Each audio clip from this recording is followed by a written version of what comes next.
minimal sekali baca ketika kita mau tidur. Dan itu amalan Nabi. Kalau mau tidur selain baca 3 kul huwallah, kul a'udzu bil falaq, kul a'udzu bin nas, Nabi juga membaca ayat kursi. Dan ini bagi anak-anak kita yang mungkin sedikit keras kepala, ya, tidak nurut. Ketika sebelum tidur bacakan ayat kursi dan tiup di ubun-ubunnya atau diusapkan dari kepala sampai badan ke bawah. Insya Allah menjadi lemah lembut. Nah, itu adalah di antara faedahnya. Tetapi kita ingin menguliti satu persatu. 17 ayat tadi, 17 kata yang menjelaskan Allah itu apa saja? 16 tersurat, 1 tersirat. Pertama bisa kita baca. Allah itu satu. Allah, namanya Allah. La ilaha illa huwa. Huwa itu dia. Dianya siapa? Allah. Al-Hayyu, yang maha hidup, yang kekal, yang abadi. Siapa yang maha hidup? Allah. Al-Qayyum, yang maha mengurusi, ya, yang maha mengatur, dari kata qama. Al-Qayyum, yang maha mengurusi secara terus menerus. La ta'khudhuhu, yang tidak terkantuk. Siapa yang tidak terkantuk? Hu-nya kepada siapa? La ta'khudhuhu, yaitu kepada dia, Allah Subhanahu wa ta'ala. La ta'khudhuhu sinatu wala naum. Lahunya kembali kepada siapa? Miliknya. Nyanya kepada siapa? Huwa Allah, ya. Lahu ma fis samawati wa ma fil ard, apa yang di langit dan juga di bumi. Man zalladzi yashfa'u, dan dialah yang memberi syafaat. Yashfa'u, ya. Illa man zalladzi yashfa'u indahu, ya. Sudah berapa tadi? Ya, indahu itu adalah di sisinya kembali kepada Allah Subhanahu wa ta'ala. Kemudian ya'lamu, dia yang maha mengetahui. Ma baina aidihim wa ma khalfahum, apa yang di depan mereka dan di belakang mereka. Ya, ya'lamu udah keberapa itu? Ya. Wala yuhituna bi syai'in min ilmihi, kecuali dengan ilmunya. Ilmunya kembali kepada siapa? Allah Subhanahu wa ta'ala. Bima sya'a, kecuali dengan kehendaknya. Nyanya kembali kepada Allah Subhanahu wa ta'ala. Wasi'a kursiyuhu, dan maha luas, ya. Kursiyuhu, kekuasaan Allah, pengetahuan Allah. Hunya kembali kepada Allah. Wasi'a kursiyuhu samawati wal ard wala ya'uduhu, hunya kembali kepada Allah. Hifzuhuma wa huwa, dan dialah Allah. Al-Aliyu, yang maha tinggi, yaitu Allah. Al-Azim, yang maha agung, itu Allah. Jadi dari awal sampai akhir itu semua mengaitkan dengan Allah Subhanahu wa ta'ala. 16 secara tersurat disebutkan langsung dan 1 tersirat, hanya Allah yang tahu. Jamaah sekalian yang dirahmati Allah Subhanahu wa ta'ala, ya, pertama kita kupas dari kata Allah. Allah itu adalah asmanya. La ya'lamu ma illa nafsahu, dan Allah yang maha tahu terhadap zatnya, nama-nama agungnya, dan kita hanya diberitahu melalui para utusannya, yaitu para nabi dan rasul. La ilaha illahu, tidak ada zat yang disembah yang secara hak, ya, tidak ada zat. Aila ma'buda bihaqqi fil wujud, tidak ada yang secara hak untuk disembah illa huwa, kecuali Allah. Jadi Allah menetapkan sifat uluhiyah. Dan juga setelah itu Allah menempatkan sifat rububiyah, tentang ketuhanannya. Tadi tentang penghambaan hanya haknya milik Allah, tentang ketuhanan juga milik Allah. Jadi kalau ada orang yang mengaku-ngaku, ya, punya Tuhan selain Allah, maka suruh ditanya oleh Al-Quran. Dia punya bagian apa dalam penciptaan alam semesta? Atau dia urun apa, ya, ketika terjadinya penciptaan alam semesta? Alam semesta ada, misalnya Isa yang dijadikan Tuhan oleh orang-orang Masehi, Isa ibnullah, ya, yang dijadikan Tuhan oleh orang-orang Masehi. Bumi ini dan langit ini sudah ada, Nabi Isa baru lahir. Bagaimana Tuhan menciptakan sesuatu, ya, sedangkan sesuatu itu sudah ada? Bagaimana Tuhan itu lebih telat daripada bendanya. Itu tidak mungkin. Makanya disinilah kita melihat sisi keagungan Allah Subhanahu wa ta'ala. Kemudian Al-Hayyu, Allah yang maha hidup, bukan hanya sekedar hidup. Wa tawakkal 'ala Allah al-hayyil ladzi la yamut. Tawakal kepada Allah yang maha hidup dan tidak pernah mati. Kalau kita berharap kepada yang kekal, kita akan selamat. Kalau kita berharap kepada yang tidak kekal, kita akan kecewa. Kita minta kepada orang, kepada manusia yang hidup, mungkin sekarang dituruti, sekarang akan diberi. Tetapi ketika manusia sudah meninggal, kita berharap kepada mereka, karena manusia tidak kekal, kita akan kecewa. Apalagi kita benar-benar meminta kepada orang yang sudah mati. Mereka saja tidak memberikan manfaat untuk mereka karena mereka sudah tidak bisa beramal. Lalu bagaimana bisa mereka mensyafaati kepada orang yang hidup? Dan kita tidak akan pernah menyesal ketika kita meminta kepada Al-Hayyu. Ya, di dalam surah tafsir Jalalain disebutkan Ad-Daimul Baqa, yang hidup secara terus-menerus dan kekal, tidak awal tidak akhir. Ya, di antara sifat Allah adalah Al-Awwalu wal-Akhiru. Yang maha awal, tidak ada awal selain Allah. Yang maha akhir, tidak ada akhir selain Allah. Maka ketika kita meminta kepada yang kekal, insya Allah kita akan tercukupi. Dan terkait dengan sifat Allah Al-Hayyu ini mencakup keseluruhan sifat yang lain. Ar-Rahman, Ar-Rahim, Al-Ghani, Al-Aziz, Ar-Razzaq, ya, Al-Qahhar. Itu semua ada karena kada Al-Hayyu. Karena ada kekekalan. Kalau tidak kekal, tak ada Ar-Razzaq, maka Ar-Razzaq ini tidak berlaku ketika sudah tidak kekal. Oleh karenanya Allah sifatnya kekal, Allah sifatnya hidup yang awal tidak ada awalnya, yang akhir tidak ada akhirnya. Maka inilah semua sifat-sifat turunannya itu tercukupi. Allah maha hidup, maha kekal selama-lamanya, tidak akan ada mati, tidak ada akan kesudahan setelahnya. Makanya ketika kita minta sama Allah, itu akan menjadi sebuah kemenangan bagi kita. Ya. Kemudian yang kedua Al-Qayyum, Allah yang maha mengurusi. Kadang setan berbisik, kamu itu siapa? Kamu itu orang biasa. Allah enggak sempat ngurusi kamu. Ya. Bisikan setan datang dari mana saja. Maka dijawab di dalam ayat kursi ini Al-Qayyum, bahwa Allah Subhanahu wa ta'ala ini memiliki sifat yaitu yang maha mengurusi, bahkan dari hal-hal yang kecil dan secara terus-menerus. Dan sifat pengurusan Allah, tadbirnya Allah itu sempurna, maha sempurna. Makanya semut, bahkan seekor semut pun itu ketika dia rumahnya dilewati tentaranya Sulaiman, maka dia berkata kepada para warga semut, wahai semut, masuklah, karena akan datang lewat pasukan Sulaiman yang dia tidak bisa melihat dan merasakan kita, dan kita akan terinjak-injak. Bagaimana Allah mengurus haknya semut? Sudah sampai sedemikian rupa. Semut, kalau kita ganggu, itu dia punya rasa, punya pengetahuan. Apa rasa dan pengetahuan semut? Pasti akan menggigit kita. Itu nalurinya semut. Siapa yang mengatur dari makhluk yang kecil ini, yang memberikan rasa pengetahuan? Karena tandanya hidup itu 3. Tandanya hidup itu 3. Yaitu adanya pengetahuan, adanya perasaan, dan adanya pertumbuhan. Jadi ada pohon, ada hewan, manusia. Cuma manusia lebih sempurna karena ada akalnya, menggunakan pengetahuan dengan akalnya. Maka tidak bayangkan kalau Tuhan itu tidak memiliki pengurusan yang sempurna. Misalnya Tuhan itu capek, lelah, ngantuk, maka akan terjadi kerusakan yang amat dahsyat.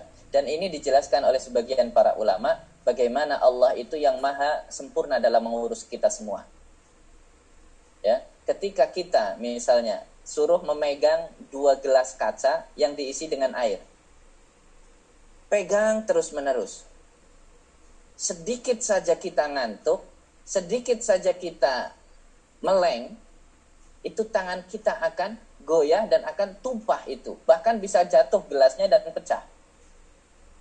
Bayangkan ketika semesta ini tidak dijaga oleh Allah yang maha sempurna, pasti rusaklah sudah.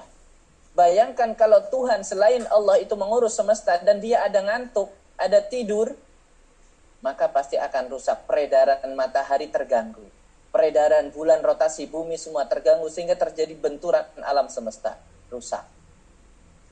Tetapi pengaturan Allah maha sempurna, dari yang paling besar semesta sampai yang paling kecil. Ya, makanya Allah mensifati dirinya la ta'khudhuhu sinatu wala naum. Tidak ada bagi sifat Allah itu kantuk dan tidur. Allah tidak terserang ngantuk dan tidur. Karena kalau Tuhan ngantuk, Tuhan tidur, kita lagi doa, Tuhannya tidur.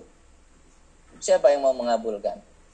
Nabi Isa itu yang disebut sebagai Tuhan itu makan. Kalau nggak makan lemes, ngantuk, tidur. Kalau kita berdoa pada orang yang sedang tidur, kira-kira dikabulkan enggak? Kita lagi minta ya ini ditinggal tidur. Apakah akan dikabulkan? Tidak ada. Ya, Tuhan kita maha hidup, tidak tidur, tidak ngantuk, ya, maha mendengar, maha mengetahui. Makanya kalau kita doa apapun didengar oleh Allah. Jangan khawatir, pasti akan dikabulkan oleh Allah Subhanahu wa taala. Ini memberikan kepada kita keyakinan Tuhan kita itu maha sempurna. Kemudian apalagi la ta'khudhuhu sinatu wala naum. Lahu ma fis samawati wa ma fil ard. Dan Allah itu meliputi keseluruhan. Semuanya adalah milik Allah. Emang Allah bisa mengurus semuanya, alam semesta dunia ini, dari kutub utara sampai kutub selatan, timur sampai barat. Kalau kita, akal manusia itu memang terbatas. Kita jangan mensifati Allah dengan sifat penguasa dunia. Penguasa dunia itu raja, kaisar, presiden. Itu penguasa dunia. Penguasa dunia diberi kekuasaan yang luas dengan pengetahuan yang terbatas. Pasti tidak bisa, ini nggak bakal kuat ini. Kita lihat misalnya presiden siapa yang kita kagumi, Putin misalnya. Atau George Washington, ya, adidaya. Itu tidak akan bisa. Kita Indonesia misalnya, negara yang besar, itu tidak ada pengetahuan di dalamnya. Presiden itu punya bawahan, gubernur, menteri. Gubernur punya bawahan, bupati. Bupati punya bawahan, camat. Presiden suruh tahu siapa nama camatnya, nggak bakal tahu. Siapa camat di RT sekian, ya, di kelurahan sekian, di kabupaten sekian, nggak akan tahu. Namanya aja nggak tahu, apalagi urusannya. Bahkan jangankan camat, bupatinya misalnya, atau gubernurnya langsung, di bawahannya langsung. Ini nggak ngerti pekerjaannya bupati itu apa. Kenapa? Terbatas sifat manusia. Tapi Allah tidak, mencakup keseluruhan. Lahu ma fis samawati wa ma fil ard. Semuanya milik Allah, semua di bawah kendalinya Allah Subhanahu wa taala. Man zalladzi yashfa'u 'indahu, maka siapa yang dapat memberi pertolongan pada hari itu? Tidak ada. Tidak ada yang dapat menolong. Tidak ada syafaat illa biizni, kecuali yang diizinkan Allah. Siapa? Nabi Muhammad sallallahu alaihi wasallam. Itu pun karena izin dari Allah, dan kita bersyukur kita menjadi umat Nabi Muhammad dan insyaallah mendapatkan syafaat atas izin Allah Subhanahu wa taala. Jadi pada hari itu tidak ada lagi yang dapat menolong, pada hari di mana kekuasaan itu hanya tunggal mutlak milik Allah Subhanahu wa taala. Ya. Man zalladzi yashfa'u 'indahu illa bi'ilmi. Man zalladzi yashfa'u 'indahu illa bi'ilmi. Kemudian ya'lamu ma baina aydihim wa ma khalfahum. Allah yang maha mengetahui. Baina aydihim, apa yang di hadapan kita manusia, hamba-hambanya. Ya, baina aydihim ini ungkapan di antara kedua tangan kita, berarti di depan kita, di hadapan kita. Allah maha mengetahui apa yang ada dalam pikiran, dalam zahir kita. Wa ma khalfahum, lawannya depan itu khalf, belakang. Apa yang di belakang kita. Atau di depan itu artinya yang zahir, yang nampak. Yang di belakang itu artinya yang di batin. Yang kita manusia hanya bisa membaca, melihat, menganalisa, tapi nggak tahu apa yang ada dalam hati. Tapi Allah. Atau dalam istilah lain diartikan min baina aidihim, artinya kehidupan dunia Allah tahu semuanya. dari daun yang jatuh, dari burung yang terbang, setiap yang lahir, setiap yang mati, setiap tetes air, setiap butiran debu, Allah Maha tahu. Semua ada di dalam ilmunya Allah Subhanahu wa ta'ala. Dan juga kehidupan akhirat semua ada dalam kehidupan Allah Subhanahu wa ta'ala. Ya'lamu ma baina aydihim wa ma khalfahum wa la yuhituna bi syai'in min ilmihi, dan itu tidak ada di dalam ilmunya manusia. Manusia tidak tahu terhadap segala sesuatu apapun. Allah tahu semuanya tentang makhluk, tapi makhluk tidak tahu apapun tentang Allah. Ya. Jadi bisa kita bayangkan, kalau orang lain tahu siapa kita, dia akan mudah melayani kita. Kita dikenal oleh banyak orang, orang akan banyak melayani kita.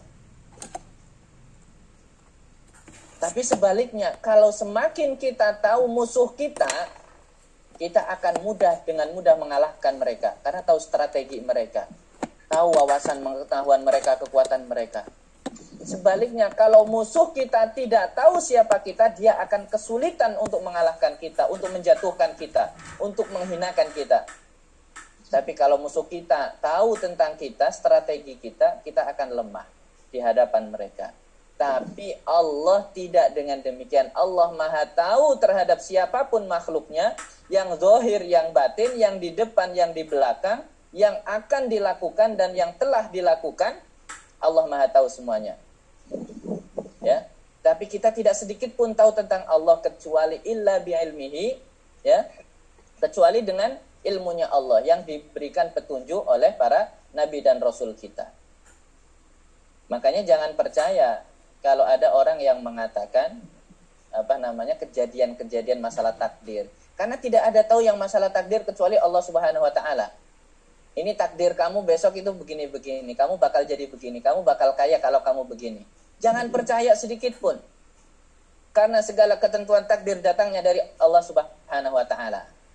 Kecuali oleh orang yang diberikan ilmu, itu pun hanya sedikit. Siapa? Para nabi, rasul, para wali kekasih Allah Subhanahu wa taala. Yang lain itu bohong. Perkataan dusta itu. Apalagi kalau sampai ada yang mengatakan kalau saya marah berarti Allah sedang marah. Itu orang yang, siapa yang kenal Allah kok bisa mengatakan dia marah berarti Allah marah? Ya. Apalagi ada sebuah buku yang mengatakan Allah itu telah mati, Tuhan itu telah mati. Ada sebuah buku. Maka itu adalah perkataan yang amat dusta.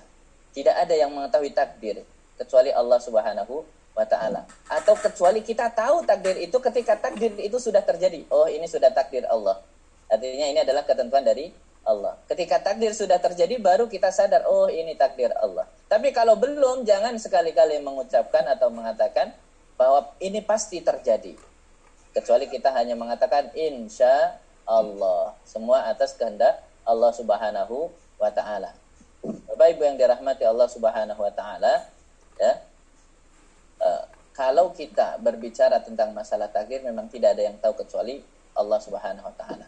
Tapi terkadang ada sebuah amalan ketika kita mengerjakan, kita bisa tahu takdir seseorang, kapan dia mati, kapan dia hidup. Ya, kapan dia mati, kapan dia hidup. Amalannya sangat gampang. Setiap Jumat misalnya, ya, setiap Jumat setelah subuh kita i'tikaf di masjid, kemudian sholat sunnah syuruk, ya, setelah selesai, kemudian setelah itu silahkan datang ke makam, ke kuburan. Kita akan tahu kapan tanggal orang itu mati, kapan tanggal orang itu hidup. Lihat di papan kuburan. Ya. Nah, itu gampangnya saja. Tapi kalau secara mutlak orang yang masih hidup kapan matinya, ya kita tidak tahu. Ya. Nah, Bapak Ibu yang dirahmati Allah Subhanahu wa ta'ala, ya, terakhir dari ayat kursi ini adalah Allah Subhanahu wa ta'ala menjelaskan, wa huwa al-aliyyu, dialah Allah yang maha agung, al-azim, dan juga yang maha besar. Ketika kita mengungkapkan Allah yang maha tinggi, Allah yang maha agung, maka kita harus bisa merasakan di dalam diri kita bahwa kita itu tidak ada apa-apanya. Tapi terkadang manusia terlalu sombong. Bahkan ketika sholat sekalipun, Allahu Akbar, lisannya dia mengatakan Allah maha besar, tetapi dirinya masih menyombongkan. Saya ini pejabat, sholatnya harus depan, pakainya rapi. Masih membawa dunianya, masih membawa jabatannya. Lisan berkata Allahu Akbar, tapi tidak diikuti dengan perbuatan dan hati, maka ini adalah sesuatu kedustaan. Ketika kita mengatakan Allahu Akbar, maka harus mengatakan yang lain adalah kecil. Ketika kita ada masalah, maka selalu ingatlah Allah. Anak kecil saja itu tahu. Ketika anak kecil berhadapan dengan musuh yang lebih besar, dia akan takut. Tapi ketika anak kecil tahu di belakangnya merasa ada bapaknya, ada ibunya yang senantiasa menjaganya, anak kecil tidak akan menjadi takut. Pasti akan berani menghadapinya. Begitu juga manusia ketika diuji dengan berbagai persoalan, berbagai musibah, maka selalu yakinlah Allah itu lebih besar. Ya. Jangan mengatakan, aduh saya punya masalah besar, saya sulit mengatasinya. Maka masalah yang kecil akan menjadi besar dan yang besar semakin besar. Tapi kalau mengatakan, hai masalah, aku punya Allah yang maha besar, maka masalah itu akan menjadi kecil di hadapan Allah Subhanahu wa ta'ala. Maka senantiasa permasalahan kita adukan kepada Allah, minta kepada Allah, selesaikan oleh Allah dengan senantiasa bermunajat. Apalagi di bulan Ramadan, tidak ada bulan yang lebih mulia selain bulan Ramadan. Bahwa Ramadan ini adalah bulan yang paling mulia sebagaimana bulan-bulan yang lain, dengan perumpamaan Allah yang paling mulia di antara para hamba-hambanya tidak ada tandingannya. Dan bulan Ramadan itu ibarat Allah dan lainnya adalah hamba-hambanya yang sangat jauh tingkatannya. Itulah kemuliaan bulan Ramadan dan kita harus senantiasa mendekatkan dan taqarrub kepada Allah Subhanahu wa ta'ala. Dan insya Allah sebagai penutup, bahwa kalau kita benar-benar sudah memahami inti ini, maka tidak ada hati seorang beriman yang membaca ayat kursi dia akan rasa hendak. Kenapa? Karena dia tahu siapa Tuhannya. Allah maha hidup, yang menghidupkan kita, yang mematikan kita. Maka kita tidak akan takut mati. Kenapa? Allah yang ngasih hidup, Allah yang ngasih mati. Dan Allah tidak akan pernah mati. Kita tidak akan takut miskin, kita tidak akan takut melarat. Kenapa? Allah yang maha mengurusi, semua kita dicukupi.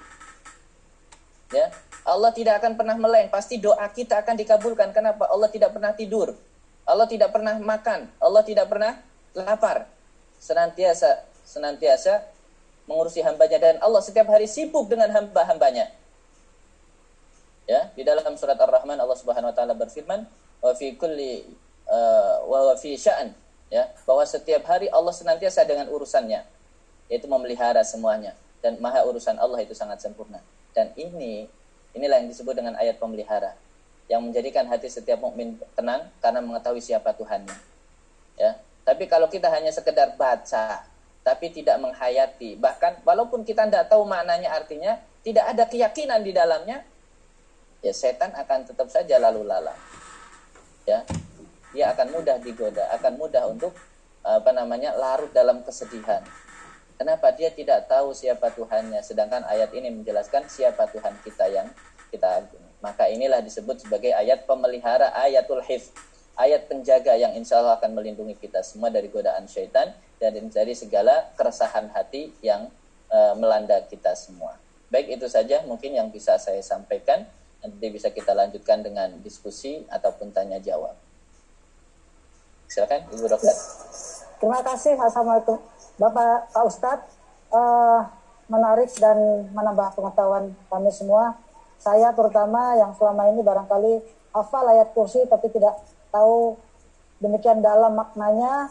Insya Allah setelah kita mendengarkan tausiah dari Pak Ustadz ini, kita semua yang hadir di acara ini bisa lebih menghayati arti ayat kursi ini, bahwa itu adalah salah satu ayat yang kalau kita yakin dia bisa menjaga kita dalam kegiatan dan kehidupan kita sehari-hari. Baik, masih punya waktu cukup banyak kita untuk bertanya. Silakan yang mau bertanya boleh langsung, tidak usah sungkan. Boleh yang berhubungan dengan topik hari ini, boleh juga dengan hal-hal lainnya Pak Ustadz ya. Mumpung ada Pak Ustadz Burhan, ini beliau adalah pembimbing ibadah, sering bersama-sama saya di Maktur. Jadi insya Allah keilmuannya sangat mumpuni. Jadi kalau saya suka beranekdot itu, Pak Ustadz ini adalah dokter rohaninya, sementara saya dokter jasmaninya. Silakan yang mau bertanya. Sambil menunggu barangkali saya mau bertanya Pak Ustadz, barangkali pertanyaan saya terlalu terlalu sederhana atau terlalu nyeleneh atau gimana. Tadi Pak Ustadz mengatakan bahwa Allah itu tidak pernah tidur dan selalu mengurusi seluruh isi dunia ini setiap saat. Kalau Allah tidur sesaat saja barangkali maka akan terjadilah kerusakan di muka bumi ini. Nah, bagaimana kita menjelaskan terjadinya akhir-akhir ini banyak bencana? Ada yang meyakini bahwa terjadinya bencana di satu daerah itu karena masyarakat di sekitar di sana atau di sekitarnya yang kemungkinan katanya banyak melakukan dosa. Tapi kalau dihubungkan dengan ini bagaimana Pak? Apakah memang Allah itu sempat ngantuk sesaat sehingga terjadi gempa bumi, terjadi tsunami atau bagaimana? Silakan Pak. Baik, ya terima kasih atas pertanyaannya, sangat menarik sekali. Ini bisa menjawab keraguan kita, ya, bahwa terkait dengan banyaknya bencana yang melanda negeri kita, yaitu memang sebuah sesuatu yang tidak bisa dihindari, dan itu adalah ketentuan Allah Subhanahu wa taala. Setiap makhluk, setiap yang namanya ciptaan itu akan ada akhirnya. Karena dia pernah ada awal dan pasti akan ada akhirnya. Itulah sifat makhluk. Dan karena sifat makhluk itu ada akhirnya, terkadang ya sama seperti manusia. Kita kecil, kita remaja, kita tua dan rapuh. Dan sebagaimana bumi ini disebutkan oleh Nabi kita sebagai wanita tua. Ya, seperti dalam surat di dalam Kejadian Mi'raj, bahwa bumi ini digambarkan wanita tua atau memang karena usianya sudah tua. Ya. Makanya ketika ada orang yang terlena dengan dunia, itu diibaratkan seperti orang yang menyenangi nenek tua yang banyak emasnya. Itu dalam Kejadian Mi'raj tersebut. Dan ketika sesuatu sudah tua pasti akan rapuh dan akan cepat rusak.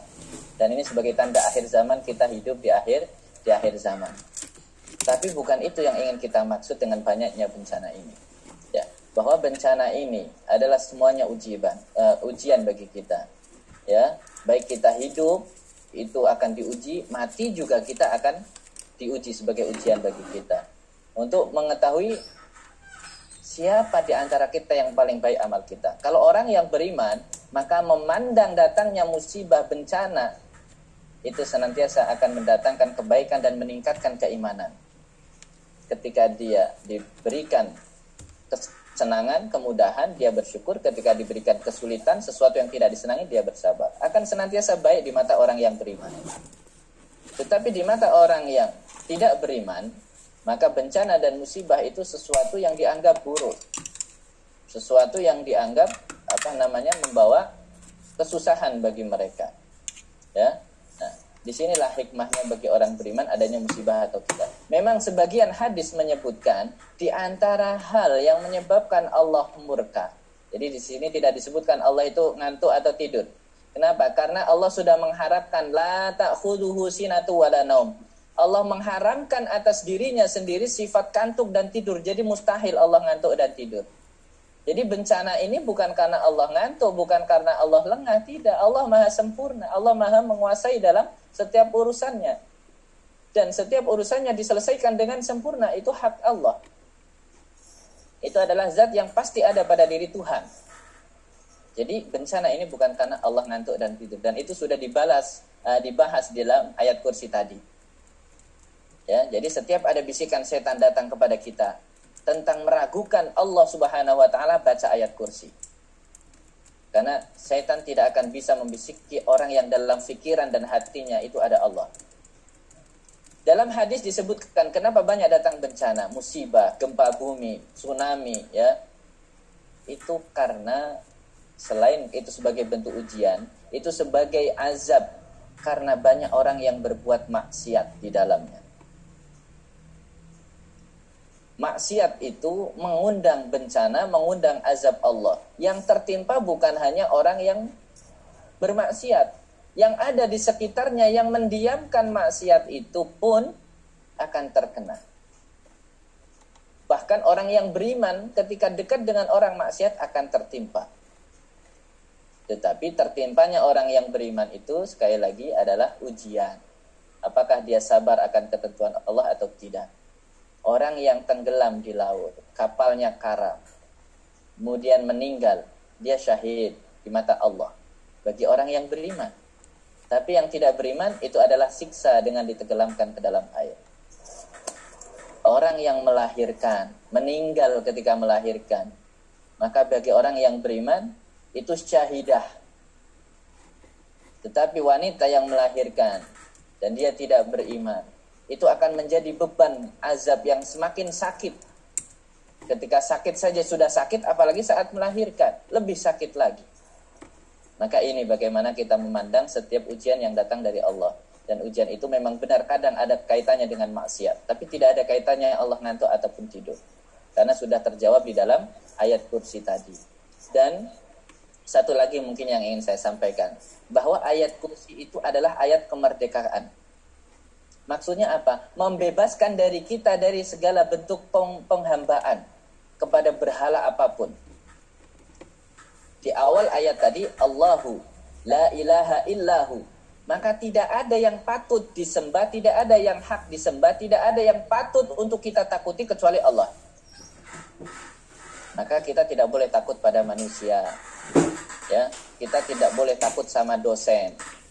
Tidak usah takut mau dikasih berapapun, selama kita tidak melanggar perintah Allah. Artinya kita membebaskan diri kita dari segala bentuk penghambaan. Mungkin kita selama ini takut harta kita hilang, kita takut jabatan kita lepas, kita takut anak-anak kita akan menelantarkan kita. Orang yang punya Allah maka akan terlepas dari itu semua, akan terbebas dari segala bentuk penghambaan. Makanya amalkan ayat kursi ini. Tidak hanya diamalkan, yakini dan juga pahami kandungannya. Karena ada kesempurnaan Allah dijelaskan di dalamnya. Tentu itu adalah sedikit yang Allah jelaskan kepada kita. Karena Allah lah yang maha mengetahui tentang dirinya. Kita hanya sedikit diberitahu. Tapi yakinlah dengan ayat kursi, kita akan terpelihara senantiasa. Itu saja. Baik, terima kasih Pak Ustadz. Ini ada 2 pertanyaan di chat. Yang pertama, Bapak Ustadz, mohon dapat dijelaskan sifat Allah dengan Asmaul Husna. Terima kasih. Baik. Berkenaan dengan asma Allah Subhanahu wa taala, ya. Itu sebagaimana disebutkan dalam Asmaul Husna, itu adalah menjelaskan bagaimana Allah itu zat yang sebenarnya. Artinya semua nama-nama itu adalah menjelaskan kesempurnaan Allah. Ya. Dari kata Ar-Rahman, tentu kita tidak bisa mengulas satu persatu dari asma-asma tersebut. Karena ada banyak dan tentu kita keterbatasan ilmu kita, waktu kita itu tidak mencukupi. Tapi setidaknya asma-asma Allah tersebut menjelaskan bagaimana hakikat Allah Subhanahu wa taala. Ketika kita meminta kepada Allah, Allah itu Al-Ghani, Maha mencukupi. Ketika kita meminta rizki kepada Allah, Allah itu Ar-Razzaq. Ya. Ketika kita minta kasih sayang Allah, maka kasih sayang Allah itu maha sangat luas, Ar-Rahman, Ar-Rahim. Dan itu menunjukkan kemaha sempurnaan Allah. Kalau kita berbuat, kita sembunyi-sembunyi, Allah itu Al-Alim, Allah itu Al-Basir, maha mengetahui, maha melihat. Ya, Innallaha ala kulli syai'in qadir, meliputi segala sesuatu itu Allah. Tidak ada zat sedikit pun yang menjelaskan kekurangan Allah, karena zat Allah itu sempurna. Ya, dan sebenarnya asma dan zat Allah itu sangat banyak. Ya, di dalam ayat Al-Qur'an sendiri bukan hanya 99, tetapi kemudian para ulama menjelaskan agar memudahkan bagi kita dan agar kita tidak salah dalam menilai Allah Subhanahu wa taala, maka kemudian dirangkumlah dalam Asmaul Husna. Dan tentu penjelasan itu adalah karena sifat manusia yang terbatas. Kalau Allah menjelaskan dirinya sendiri, maka itu adalah hanya ilmunya Allah Subhanahu wa ta'ala. Tapi yakinlah setiap kita memiliki kekurangan baca Asmaul Husna. Kita ragu Allah akan apa baca Asmaul Husna. Ternyata semuanya sudah terjawab di dalam Asmaul Husna. Ya, maka itu menjelaskan tentang sifat kesempurnaan Allah Subhanahu wa ta'ala. Kalau kita tanya ke manusia, manusia semua penuh dengan kekurangan. Sudah dia mahallul khoto' wan nisyan, manusia tempatnya salah dan lupa. Ya, manusia suka lapar. Sekarang makanya kita diuji dengan puasa. Bahwa agar tahu bahwa manusia itu tidak bisa berbuat apa-apa kalau tidak makan. Allah tidak perlu makan. Ya, ini menunjukkan betapa lemahnya kita di hadapan Allah. Dan kita mengharap lapar dan dahaga kita semata-mata hanya karena perintah Allah. Jangan kita mengharapkan puasa kita itu karena untuk yang lain. Kalau kita melakukan puasa untuk selain Allah, maka Allah tidak butuh lapar kita, tidak butuh dahaga kita. Ya, Tapi kita yang butuh Allah, maka ikuti aturan main dari Allah Subhanahu wa ta'ala. Jadi kalau berbicara Asmaul Husna, itulah menunjukkan sifat kesempurnaan Allah Subhanahu wa ta'ala. Baik, terima kasih Pak Ustadz. Jelas ya. Ini Mbak Wid, ini ada yang tanya lagi. Pak Ustadz, apa perbedaan antara Rasul dan Nabi? Ya.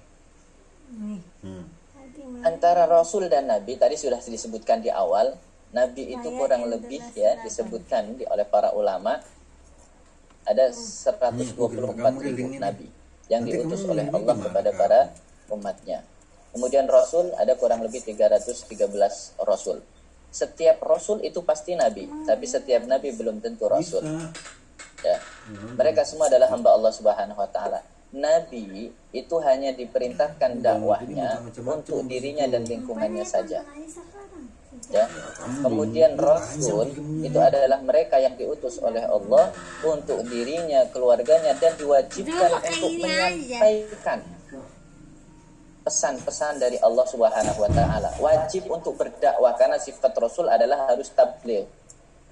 Sidik, amanah, tabligh, fatwa, itu sifat Rasul. Kalau Nabi tidak ada kewajiban untuk mendakwahkan. Ya. Tidak ada kewajiban untuk mendakwahkan. Tapi wajib mengamalkan atas dirinya. Makanya Nabi agak banyak. Ada Nabi Khidir. Apakah Nabi Khidir pernah berdakwah? Tidak. Dia bukan Nabi syariat. Dia Nabi hakikat yang ditetapkan Allah. Makanya dia tidak berdakwah. Lain dengan Nabi Musa. Karena dia Rasul, bahkan ulul azmi. Nah ini bedanya Nabi dan Rasul. Tapi bedanya di antara Rasul-Rasul itu dengan Rasul yang diutus Nabi Muhammad. Itu Nabi Muhammad itu sendiri. Itu kalau Rasul itu diperintahkan dakwahnya hanya untuk lingkungannya saja. Jadi ketika Nabi Ibrahim diutus di Palestina, di Indonesia nggak perlu beriman. Karena yang wajib beriman adalah yang di Palestina. Ketika Nabi Musa diutus di Mesir, maka yang di Mekah nggak wajib beriman kepada Nabi Musa. Ya, karena Rasul dulu itu hanya diperintahkan kepada kaumnya saja. Nabi Nuh diutus ya kepada kaumnya. Nabi Lut diutus kepada kaum Lut. Nabi Hud diutus kepada kaum Hud. Begitu seterusnya. Kecuali Nabi Muhammad. Ketika Nabi diutus, tidak ada lagi Nabi setelahnya. Faktanya siapapun yang datang setelah Nabi wajib beriman kepada Nabi ketika dia mendengarkan. Tidak terbatas hanya yang di Mekah, di Madinah, tapi seluruh dunia. Ya, inna arsalna rahmatan lil alamin. Ya, sebagai rahmat seluruh semesta, bukan untuk Mekah, Madinah saja, Hijaz saja, bukan.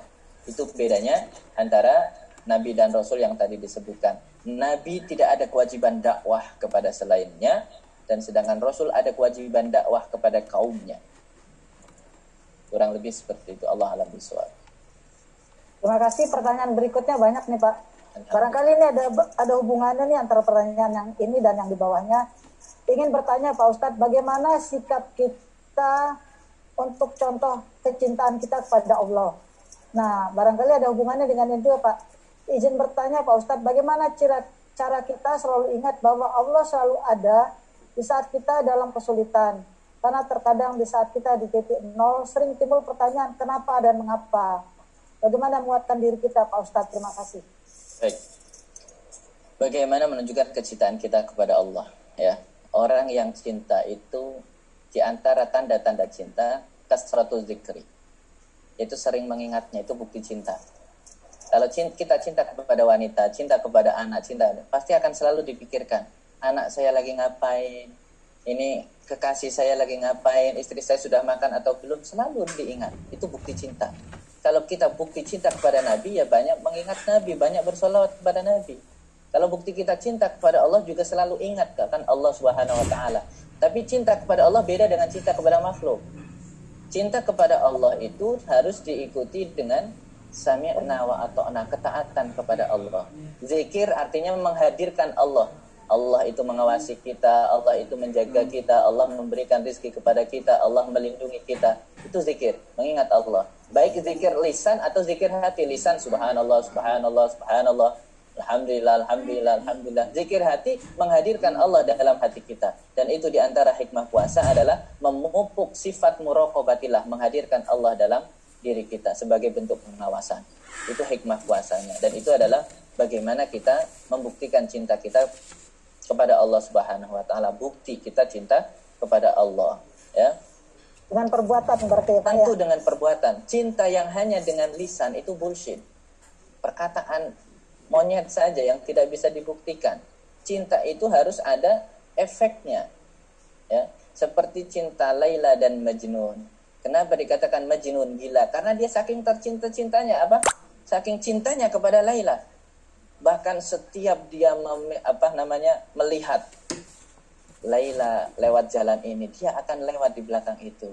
Laila memegang ini, dia akan ingat apa yang dipegang itu. Laila masuk lewat pintu ini, itu selalu terngiang-ngiang. Sehingga dia selalu dikatakan gila. Di mana-mana Laila, di mana-mana Laila. Kenapa? Banyak mengingat. Makanya kita itu, bukti cinta kita adalah menghadirkan Allah dimanapun kita tidur, kita bangun, kita makan, kita kerja, kita di rumah. Seluruh aktivitas kita senantiasa diawasi oleh Allah Subhanahu wa ta'ala. Itu bukti cinta kita. Lalu yang kedua tadi apa namanya? Bagaimana kita di saat kita sedang dalam terpuruk, kita itulah ya, ketika kita menghadirkan Allah, dan bagaimana cara kita menghadirkan Allah dalam setiap permasalahan kita. Ya.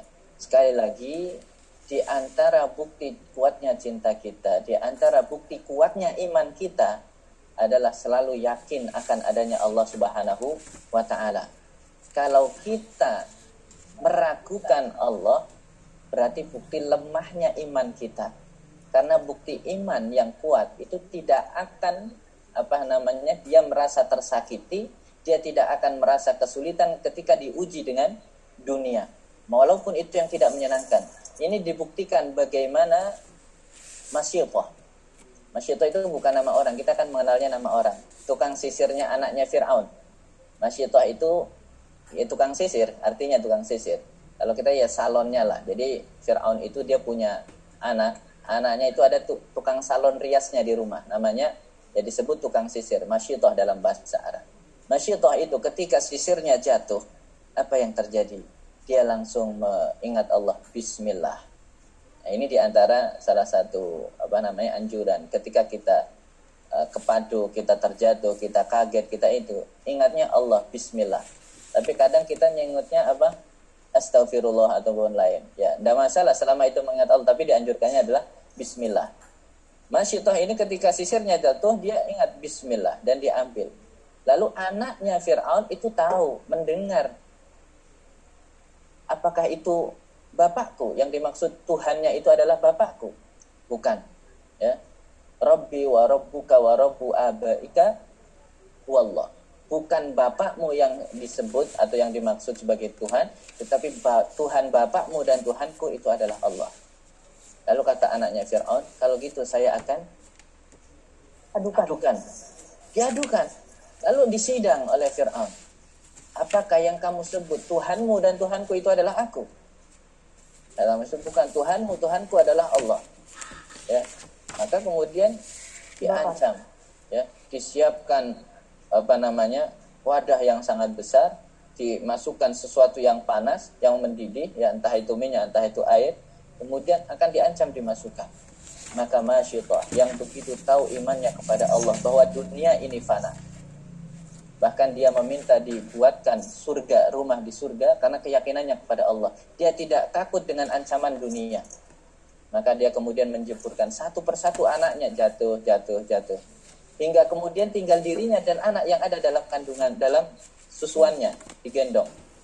Maka ketika dia mulai ragu. Nah ini, menjawab pertanyaan ibu tadi. Ketika kita mulai ragu, ya, maka kita perlu yang namanya mungkin orang lain yang mengingatkan kita. Ketika kita sudah sampai pada titik nol, saat lemah, maka disitulah kemungkinan pertolongan Allah sudah akan dekat dengan kita. Tapi jangan sampai menyerah.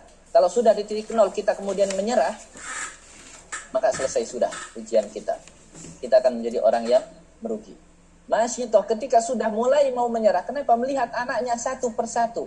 Gara-gara ucapannya dia mengucapkan Bismillah. Satu persatu dari yang paling gede, kemudian yang kecil, sehingga tinggal satu yang digendong itu, Masyitah sudah mulai ragu. Tapi kemudian Allah memberikan mukjizat kepada anaknya yang masih bayi itu berkata, wahai ibuku, jangan takutlah, kita ada di jalan yang benar. Maka kemudian dengan seketika Masyitoh dan anaknya yang digendong bersama-sama menjatuhkan ke dalam wadah yang penggorengan tersebut, yang kemudian itu disebut sebagai syahidah. Masyitoh dikuatkan oleh anaknya atas izin Allah Subhanahu wa taala. Ya. Jadi bahkan para nabi sekalipun ketika mereka menghadapi situasi yang amat sangat sulit, Nabi Musa di depannya laut, di belakangnya Fir'aun. Kira-kira mau apa? Ini selamatnya kemana ini? Depan kita laut pasti tenggelam mati. Belakang kita ada Fir'aun. Bala tentaranya banyak, pasti akan dihukum, dipancung, mati sudah. Apa yang dilakukan oleh Musa? Berpasrah kepada Allah. Dia titik nolkan dirinya. Tidak ada daya, tidak ada upaya. La haula wa la quwata illa billah. Maka di saat itu pertolongan Allah datang. Ya. Setiap para nabi dan rasul itu juga demikian. Mereka selalu mengenolkan diri mereka, menghilangkan sifat yang membuat diri kita seolah-olah itu oleh kita hidup dengan pertolongan Allah. Maka di saat itu pertolongan Allah itu datang. Yakin. Yang penting jangan berpasrah, jangan kemudian menyerah. Menyerah itu tanda putus asa. Sedangkan kita orang beriman disebutkan wala tayasu min rauhillah. Janganlah kita berputus asa menyerah kepada rahmat Allah Subhanahu wa taala. Kalaupun kita harus berakhir di saat itu juga, maka Allah pasti akan memberikan balasan yang terbaik. Tapi jangan pernah menyerah dari rahmat Allah Subhanahu wa taala. Itu saja kurang lebih. Masih ada hubungannya nih Pak. Bagaimana menerima takdir dengan ridho, dengan apa yang sudah diucapkan oleh Allah. Ya. Seperti Mas Sito tadi kan ridho Pak. Tapi bagaimana menghadirkan ridho itu Pak? Ya. Ridho itu sebagaimana kita takdir itu adalah bagian dari keimanan kita, bukti iman kita. Makanya kita senantiasa harus meyakini bahwa setiap ketentuan, setiap kejadian, setiap permasalahan itu adalah ketentuan dari Allah Subhanahu wa taala. Ya, itu adalah bagian dari kita. Maka ketika itu belum terjadi, maka kita berusahakan untuk menghindari agar itu tidak terjadi. Kalau sudah terjadi, maka yakini itu adalah yang terbaik dari Allah Subhanahu wa taala. Ya, asa an takrahu syai'an wa huwa khairul lakum wa asa an tuhibbu syai'an wa huwa syarrul lakum. Boleh jadi kita manusia itu suka terhadap sesuatu padahal itu buruk bagi kita. Atau boleh jadi kita tidak suka dengan adanya musibah, dengan adanya cobaan ini dan itu, kita merasa tidak nyaman, kita merasa kesenangan kita direnggut dan lain sebagainya. Padahal itu bisa jadi lebih baik bagi kita. Ya, maka yakini ketentuan itu datang dari Allah, dan setiap yang datang dari Allah itu akan membawa kebaikan. Insya Allah hati kita akan ridho, hati kita akan lapang.